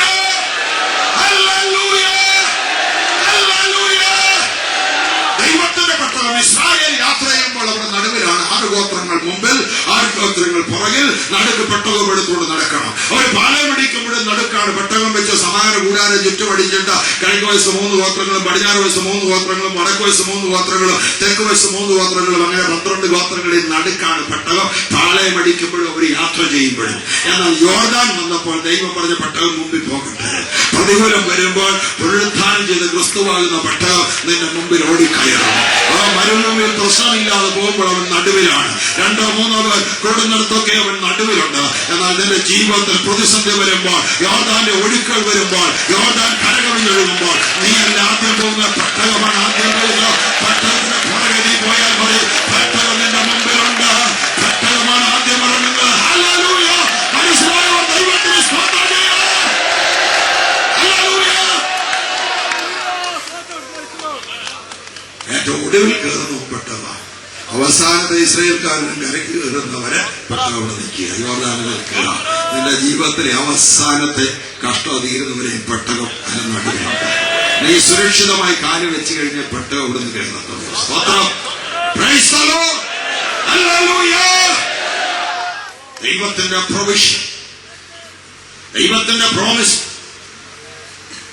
അതിന്റെ പ്രോസസ്സിംഗും ഉണ്ടെങ്കിലും അവിടെയെല്ലാം ദൈവത്തിന്റെ പ്രൊവിഷൻ ദൈവം നമുക്ക് വേണ്ടി കരുതിയിട്ടുണ്ട്. ഒരിടത്ത് പോലും നീ തന്നെ ചെയ്തു എന്ന് പറഞ്ഞ് ദൈവം നിന്നെ വിടത്തില്ല. നിന്നെ തന്നെ വിടത്തില്ല ദൈവം. അവൻ നിന്നെ എക്വിപ്പ് ചെയ്യുന്നവനാണ്. അതിനുള്ള കൃപ ദൈവം നിനക്ക് തന്നിട്ടുണ്ട്. ദൈവത്തിന്റെ പദ്ധതികൾ പൂർത്തീകരിപ്പാൻ, നിന്നെക്കുറിച്ചുള്ള ദൈവത്തിന്റെ മഹത്തായ പദ്ധതികൾ പൂർത്തീകരിപ്പാൻ ആവശ്യമായ എല്ലാ പ്രൊവിഡൻസും ദൈവം തന്നിട്ടുണ്ട്. ഒരിക്കൽ പോലും ആരുടെ അടുക്കൽ ചെന്ന് കൈനീട്ടേണ്ടി വരത്തില്ല. ദൈവം നിനക്ക് വേണ്ടി അത്ഭുതത്തിന്റെ ഉറവുകളെ തുറന്നു. ഒരു ഉറവ് പറ്റിയാൽ വേറൊരു ഉറവ് ദൈവം തുറക്കും. ഒരു വാതിലടഞ്ഞാൽ വേറൊരു വാതിൽ ദൈവം തുറക്കും. വെള്ളിയും പൊന്നും നിന്റെ പിന്നാലെ വന്നുകൊള്ളും. നീ അതിന്റെ പുറകെ പോകണ്ട. നന്മയും കണ്ണും നിന്റെ ആയുഷ്കാലം ഒക്കെ നിന്നെ പിന്തുടരും. നേരോടെ നടക്കുന്നവർക്ക് ഒരു നന്മയും അവൻ മുടക്കത്തില്ല. പരമാർത്ഥത്തോട് നീ ദൈവത്തെ സേവിക്കുന്നെങ്കിൽ നേരോടെ നടക്കുന്നവർക്ക് ഒരു നന്മയും അവൻ മുടക്കത്തില്ല. ഒരു നന്മയും മുടക്കത്തില്ല. നിന്നെ കുറിച്ച് ഇതുവരെയുള്ള നിന്റെ ജീവിതത്തിന്റെ പരാജയങ്ങളോ കഴിഞ്ഞ കാലത്തെ ആഘാതങ്ങളോ ഒന്നും ദൈവം നിന്നെ അത്ഭുതത്തിന്റെ ഉപകരണമാക്കി തീർക്കുന്നതിനൊരു തടസ്സമല്ല. ഇതുവരെയുള്ളത് വെച്ചുകൊണ്ട് വിലയിരുത്താനായിട്ട് ദൈവം സമ്മതി. മനുഷ്യങ്ങനെ വിലയിരുത്തുന്ന ഇപ്പോഴത്തെ ഇവനിൽ നിന്ന് അത് കൂടുതലൊന്നും പ്രതീക്ഷിക്കണ്ട. ഇതിൽ നിന്ന് എന്താ വരാനാ? അവർ പറഞ്ഞില്ല നസറത്തിൽ നിന്ന് വല്ല നന്മയും വരുമോ എന്ന് പറഞ്ഞ പോലെ എന്താ വരാനാ എന്നൊക്കെ പറഞ്ഞ് ലോകം പറയും. അവരുടെ മുമ്പിലാണ് ദൈവം തന്നെ അത്ഭുതത്തിന്റെ ഉപകരണമാക്കാൻ. ഈ തലമുറയിൽ പരിശുദ്ധാത്മാവിന്റെ കയ്യിൽ അത്ഭുതത്തിന്റെ ഉപകരണമാക്കി തീർക്കുവാൻ ദൈവം ആഗ്രഹിക്കുകയാണ്. ഡെഡ് ബോഡിയും എടുത്തുകൊണ്ട് പട്ടണവാന്റെ വെളിയിലേക്ക് പോകുമ്പോൾ അവനെ അമ്മ തന്നെ വിചാരിച്ചാണ് അവൻ വിധവയാണ്. എന്റെ മകൻ നെയ്യിലെ വിധവ, എന്റെ മകൻ മരിച്ചു, എന്റെ ഭർത്താവ് നേരത്തെ വെച്ച് എന്റെ മകൻ മരിച്ചു. ഇവനെ വളർത്തിക്കൊണ്ടുവന്നതിൽ എന്തെങ്കിലും നന്മയുണ്ടാകുന്ന അവനും പോയി. ഇനി ഒരു നന്മ അവനെന്ന് പ്രതീക്ഷിക്കേണ്ട. കുഴി വെട്ടിയിട്ട് അവിടെ കുഴിച്ചു മൂടാനല്ലാതെ ഈ ഡെഡ് ബോഡി ഒന്നിനും കൊള്ളത്തില്ല. വെച്ചുകൊണ്ടിരുന്ന ചീഞ്ഞ് നാറാൻ തുടങ്ങും. തീർന്നു. ഇവനൊന്നും ഒരു പ്രതീക്ഷ എനിക്കില്ല. എല്ലാ പ്രതീക്ഷയും പോയി, നാട്ടുകാർക്കും പോയി, എല്ലാവർക്കും പോയി. ആകെയുള്ള കുഴിച്ചു മൂടുക. ആർഭാടമായിട്ട് ബാൻഡ് മേളങ്ങളുമായിട്ട് വന്ന് അവര് കൊള്ളൊത്തും നടത്തി നെഞ്ചത്തളിച്ച് കുഴിച്ചിടാൻ പോകുമ്പോൾ ഇവരുടെ കണക്കൂട്ടൽ തെറ്റാൻ പോവുക, ഇവരുടെ പ്രതീക്ഷകൾ തെറ്റാൻ പോവുക. നേരെ എതിർദിശയിൽ നിന്ന് ഒരാൾ വരുന്നുണ്ട്. ജീവന്റെ നായകനായ യേശു നടന്നു വരുന്നുണ്ട്. സകല കണക്കൂട്ടലും ലോകത്തിന് നിനക്കെതിരെയുള്ള സകല വിധിയെഴുത്തുകളെ തെറ്റിക്കാൻ കഴിയുന്ന ഒരുവൻ ഇന്ന് രാത്രി വന്നിട്ടുണ്ട്. അവൻ വന്നാൽ കണക്കൂട്ടൽ തെറ്റാൻ പോവുക. അവൻ വന്നാൽ പദവികൾ തെറ്റാൻ പോവുക. അവൻ വന്നാൽ മനുഷ്യരുടെ വിധികൾ തെറ്റാൻ പോവുക. അവൻ വന്നു മഞ്ഞൾ തൊട്ടു. അമ്മയോട് പറഞ്ഞു, അമ്മയെ കരയണ്ട എന്ന് പറഞ്ഞു. ചത്തുകിടന്ന ഡെഡ് ബോഡിയോട് എഴുന്നേറ്റ് വായെന്ന് പറഞ്ഞു. ഒറ്റ വാക്ക് അവന്റെ വായെന്ന് പുറപ്പെടുന്ന വചനം. ഇന്ന് കർത്തൃദാസൻ പറഞ്ഞ പോലെ പുറപ്പെടുന്ന വചനം അവന്റെ വായെന്ന് പുറപ്പെട്ടപ്പോൾ മരിച്ചവൻ ജീവിച്ചെഴുന്നേറ്റു. ആ ഡെഡ് ബോഡി ജീവിച്ചെഴുന്നേറ്റു. ഹല്ലേലൂയ. ആ ജീവിച്ചെഴുന്നേറ്റത് മാത്രമല്ല, അവനെ എന്റെ അമ്മയ്ക്ക് കൊടുത്തു എന്ന് പറയാൻ എന്താ അർത്ഥം? മഞ്ചിലെ പിന്നങ്ങളിൽ ഇവന്റെ ജീവൻ വന്ന് കണ്ണു തുറന്നപ്പോൾ ഏറ്റവും നാട്ടുകാരും അയൽക്കാരും പണികൾക്ക് വന്നിരുന്ന ആളുകൾ ഇപ്പൊ ഡെഡ് ബോഡി ചുമന്നുകൊണ്ട് അവരാ വന്നിരിക്കുന്നത്. അവർ വിചാരിച്ചു ഇത്രയും ഉപകാരം ഇവർ ചെയ്ത ഈ മനുഷ്യൻ എന്നെ വീട്ടിൽ നിന്ന് ഇവിടം വരെ എടുത്തുകൊണ്ട് വന്ന് ഉപകാരം ചെയ്തപ്പോൾ അവരെ പണക്കാനൊക്കത്തില്ല. അതുകൊണ്ട് കണ്ണടച്ച് കിടന്നേക്കാമെന്ന് വിചാരിച്ചില്ല. കിടന്ന അപകടം കൊണ്ട് കുഴിച്ചു കൊടുക്കും. ജീവൻ കിട്ടെങ്കിൽ പുറത്ത് ചാടിക്കണം. അതിന്റെ ജീവൻ ഇതുവരെ കൊണ്ടുവന്നതിന് താങ്ക്സ്. പക്ഷെ ഇപ്പോൾ അതിന്റെ ജീവൻ വന്നിരിക്കുന്നു. എനിക്കിനി ഇവിടെ കടന്നു തരാനൊക്കത്തില്ല. നിങ്ങൾ നല്ലവരായിരിക്കും, നിങ്ങൾ ചുമന്നുകൊണ്ട് വന്നവരായിരിക്കും. പക്ഷെ ഇനി നിങ്ങൾ എനിക്ക് നിങ്ങളെ പൊക്കണ്ട. അകത്ത് ജീവൻ വന്നു. എനിക്ക് തനിയെ നിൽക്കാൻ കഴിയും. Praise the Lord. എന്റെ അകത്ത് ജീവനുണ്ടെങ്കിൽ മഞ്ചലിന് വെളിയിൽ ചാടുക. ഇല്ലെങ്കിൽ കുടിച്ചു മൂടിക്കളയും. ദൈവം തന്ന ജീവൻ അകത്തുണ്ടെങ്കിൽ ഉറങ്ങുന്നവരെ ഉണർന്ന് മരിച്ചവരുടെ എഴുന്നേൽക്കുക.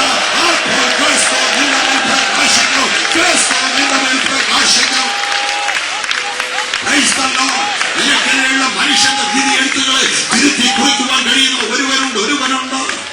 സ്തോത്രം.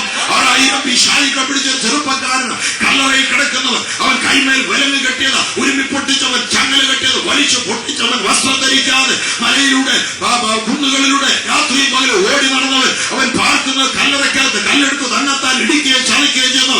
അവനെ കുറിച്ച് നന്മയിനെ പ്രതീക്ഷിക്കണ്ട.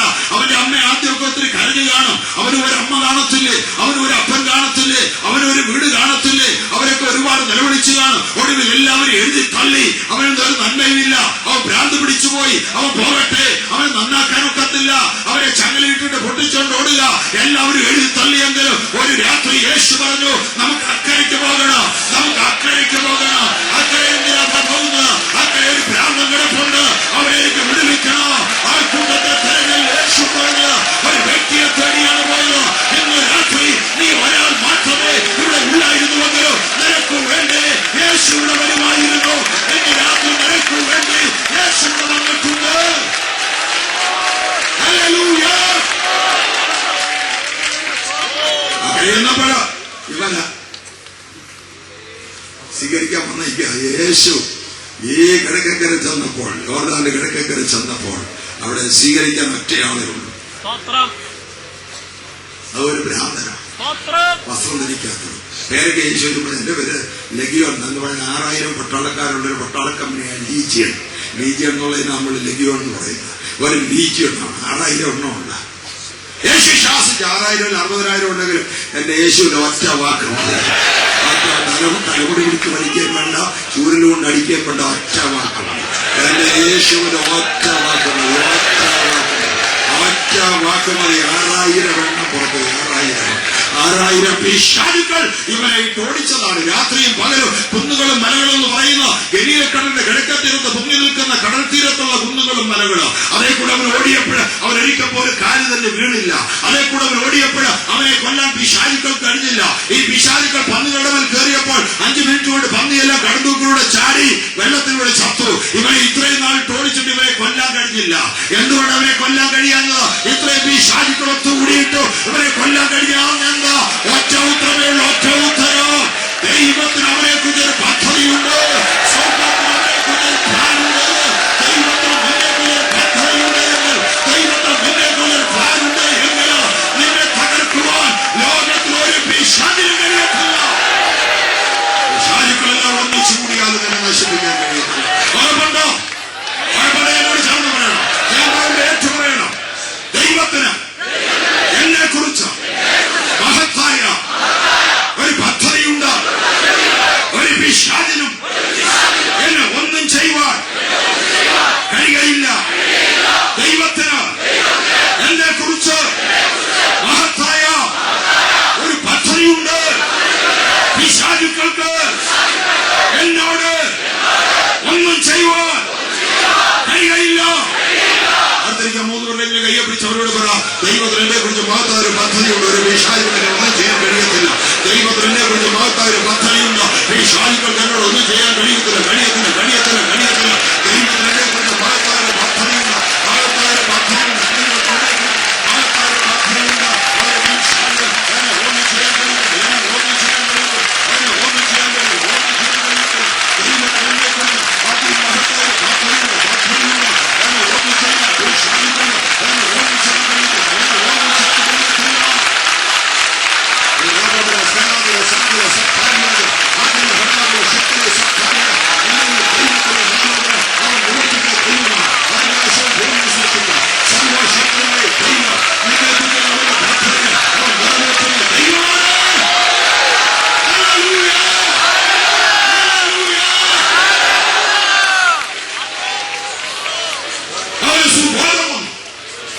അവൻ വസ്ത്രം ധരിച്ചു, അവൻ യേശുവിന്റെ കാൽക്കലിരുന്നു, തിരുവചനം പഠിച്ചു. സുബോധം വന്ന് വസ്ത്രം ധരിച്ചു. വസ്ത്രവും സുബോധമായിട്ട് ബന്ധമുണ്ടാകും. സുബോധം പറയുമ്പോൾ വസ്ത്രവും പറയും, സുബോധം കൂടുമ്പോൾ വസ്ത്രം കൂടും. അവൻ സുബോധമില്ലായിരുന്നു, വസ്ത്രമില്ലായിരുന്നു. സുബോധം വസ്ത്രം ധരിച്ചു. യേശുവിന്റെ കാൽക്കൽ ഇരുന്ന് തിരുവെഴുത്ത് പഠിച്ചു. യേശു തന്നെ നേരിട്ട് പഠിപ്പിച്ച് അവന്റെ ഹൃദയത്തോട്ട് എഴുതിക്കൊടുത്തു. വചനം എഴുതിക്കൊടുത്തു. അത് കഴിഞ്ഞ് അവന് യേശു പടകേറി പോകുന്ന ഇവനും എന്നെ കൂടെ കേട്ടത്. യേശു വേണ്ടോട് നീ പോയി നിന്റെ വീട്ടിലുള്ളവരോട് പറയണം ഞാൻ നിനക്ക് എന്ത് ചെയ്തെന്ന്.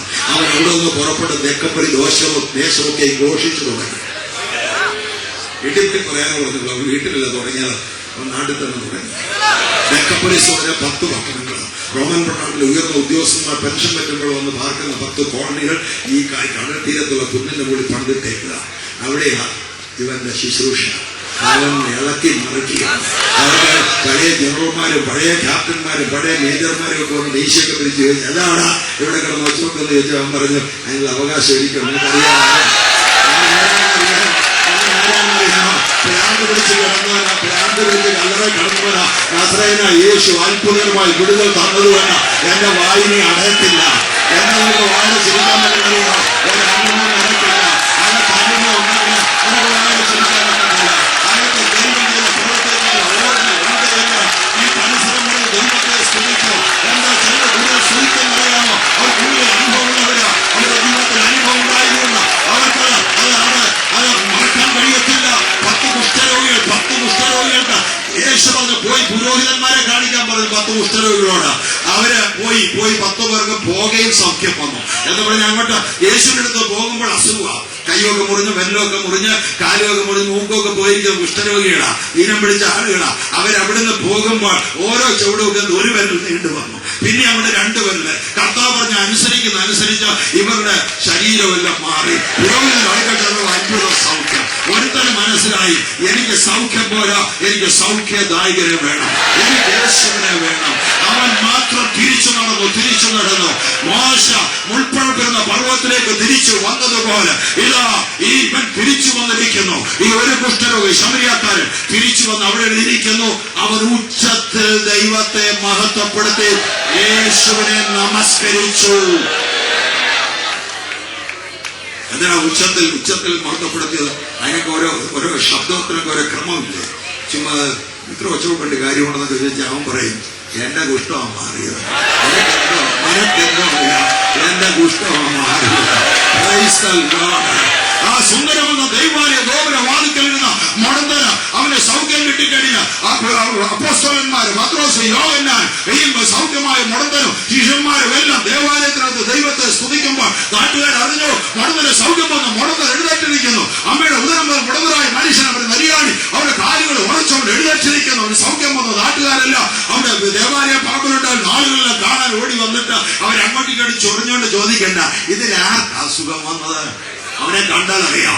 അവൻ പുള്ളിയിൽ ചാടി ദൈവത്തെ മറന്നില്ല. അവനെ നോക്കിയാൽ മതി. വിടുതൽ കിട്ടിയവരെ കണ്ടാൽ അറിയാം. അവൻ നെറ്റിക്ക് എഴുതി വെക്കേണ്ട കാര്യമില്ല. അവന്റെ അകത്ത് അത് വ്യാപരിക്കുന്ന ശക്തിയുണ്ട്. അവന്റെ അകത്തുന്ന സന്തോഷമുണ്ട്. അവന്റെ അകത്തുന്ന ഉണക്കമുണ്ട്. അവൻ ദൈവത്തെ സ്തുതിക്കും. അവൻ ദൈവത്തെ ബോധ്യപ്പെടുന്നു. അവൻ പരിസരം വളർന്ന് ദൈവത്തെ ആരാധിക്കും.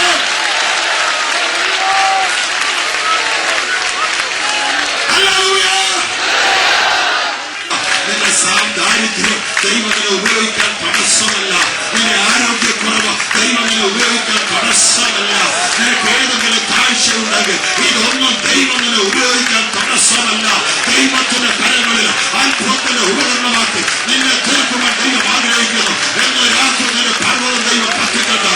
എന്ന് രാത്രി പുതിയ നിയോഗം ദൈവം നിനക്ക് നൽകട്ടെ. ഇതാ പുതിയ ശക്തി നിന്റെ മേൽ പകരുന്നു. ഇത് അഭിഷേകത്തിന്റെ തൈല നദി ഈ 12 ഒരാഴ്ചകൾ ഒഴുകുന്നു. ഇത് അഭിഷേകത്തിന്റെ ഇരട്ടിപ്പത്തിന്റെ പതപ്പ് നിന്റെ മേൽ വീഴുന്നു. അഭിഷേകത്തിന്റെ പതപ്പ് ഇരട്ടിപ്പത്തിന്റെ പതപ്പ് ഇന്ന് രാത്രി നിന്റെ മേൽ വീഴുന്നു. അത്ഭുത രോഗശാന്തി ഇന്ന് രാത്രി ദൈവം നമുക്ക് നൽകുന്നു.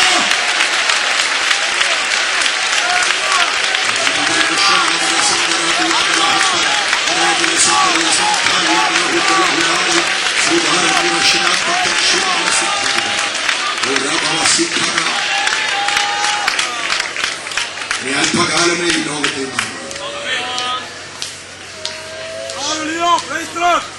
ഒന്നുകിൽ മരണം അല്ലെങ്കിൽ യേശുവിന്റെ മരണം. ഞങ്ങളുടെ നാളുകളെ എണ്ണാൻ ഞങ്ങളെ ഉപദേശിച്ചു. വർഷങ്ങളെണ്ണാലുള്ള ദിവസങ്ങളെ ഉള്ളൂ.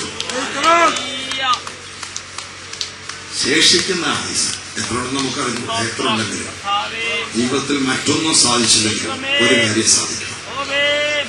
എനിക്കെന്റെ ദൈവത്തെ പ്രസാദിക്കണം. എന്റെ ജീവിതത്തേക്കുള്ള ദൈവത്തിന്റെ പദ്ധതിയിൽ ഒന്നുപോലും പാഴായി പോകരുത്. നിന്നെ കുറിച്ചുള്ള ദൈവത്തിന്റെ പദ്ധതി ഒന്നുപോലും പാഴായി പോകരുത്. അല്പ ദിവസങ്ങൾ ഈ ഭൂമിയിലുള്ളത് ദൈവത്തെ പ്രസാദിപ്പിക്കണം. ഒരു നേട്ടവും ഉണ്ടാക്കിയില്ലെങ്കിൽ, ഒരു വസ്തു സമ്പാദിച്ചില്ലെങ്കിൽ, ഒരു കെട്ടിടവും വെച്ചില്ലെങ്കിലും ദൈവത്തെ പ്രസാദിപ്പിക്കണം. എനിക്കൊരു ദൈവത്തെ പ്രസാദിപ്പിക്കണം. എന്റെ ശേഷിക്കുന്ന ആയുസ് എനിക്കൊരു ദൈവത്തെ പ്രസാദിപ്പിക്കണം. എന്നെക്കുള്ള ദൈവത്തിന്റെ പദ്ധതി മുഴുവൻ നിറവേറണം. നല്ലവനും വിശ്വസ്തനുമായ ദാസനെ എന്ന വിളി എനിക്ക് കേൾക്കണം. അതിനുവേണ്ടി സമർപ്പണമുള്ള, അതിനുവേണ്ടി പ്രതിഷ്ഠയുള്ള, അതിനുവേണ്ടി താല്പര്യമുള്ള, അതിനുവേണ്ടി തീരുമാനമുള്ള ആളുകൾ കൈമുക്ക് പിടിക്കാം. കൈമുക്ക് എല്ലാവർക്കും ദൈവസേനത്തെ തീർക്കാം. ഒരു എക്സൈറ്റ്മെന്റിലും ഇത് അവസാനിപ്പിക്കാതെ, ഒരു പ്രതിഷ്ഠ ഇത് അവസാനിപ്പിക്കാൻ തലമുറയ്ക്ക് കണ്ണടച്ചു ഒരു നിമിഷം ആത്മാർത്ഥമായി നമുക്ക് സമർപ്പിക്കാം. നീ ജനിക്കലുമ്പോൾ നിന്നെ കുറിച്ചുള്ള ദൈവത്തിന്റെ ഒന്നും നഷ്ടപ്പെടല്ലേ, പാഴായിപ്പോയില്ല. കായിനെ കുറിച്ചുള്ള പ്ലാൻ പാഴായിപ്പോയി, നിന്നെ കുറിച്ചുള്ള ദൈവത്തിന്റെ പദ്ധതി പാഴായിപ്പോകരുത്. ഇന്ന് രാത്രി സമർപ്പിക്കാം. ഒരു നിമിഷം പ്രാർത്ഥിക്കാം. ഞാൻ പ്രാർത്ഥിക്കുന്ന വാചകങ്ങൾ എന്നോട് ചേർന്ന് പ്രാർത്ഥിക്കുന്നു. ദൈവമേ, ഇന്ന് രാത്രി ഒരു പ്രാവശ്യം കൂടി എന്നെ ഞാൻ സമർപ്പിക്കുന്നു. യേശു ക്രിസ്തു കുരിശിൽ ചൊരിഞ്ഞ പരിശുദ്ധ രക്തത്തിന്റെ ശക്തി എന്നെ വിശുദ്ധീകരിക്കണം. എന്നെ ശേഷിക്കുന്ന ആയുസ്, ശേഷിക്കുന്ന ദിവസങ്ങൾ അങ്ങയെ പ്രസാദിപ്പിക്കുക, അങ്ങേക്ക് ഇഷ്ടമുള്ള കാര്യം മാത്രം ചെയ്യുക, അങ്ങയെ മഹത്വപ്പെടുത്തിക്കൊണ്ട് ജീവിക്കുക. എന്നെ സമർപ്പിക്കുന്നു യേശുവിന്റെ നാമത്തിൽ. കൈകൊടുത്തി ദൈവത്തിന് സ്തോത്രം ചെയ്യും. നമ്മോട് ദൈവത്തെ സ്തുതിക്കാം. വീണ്ടും ദൈവത്തെ സ്തുതിക്കാം.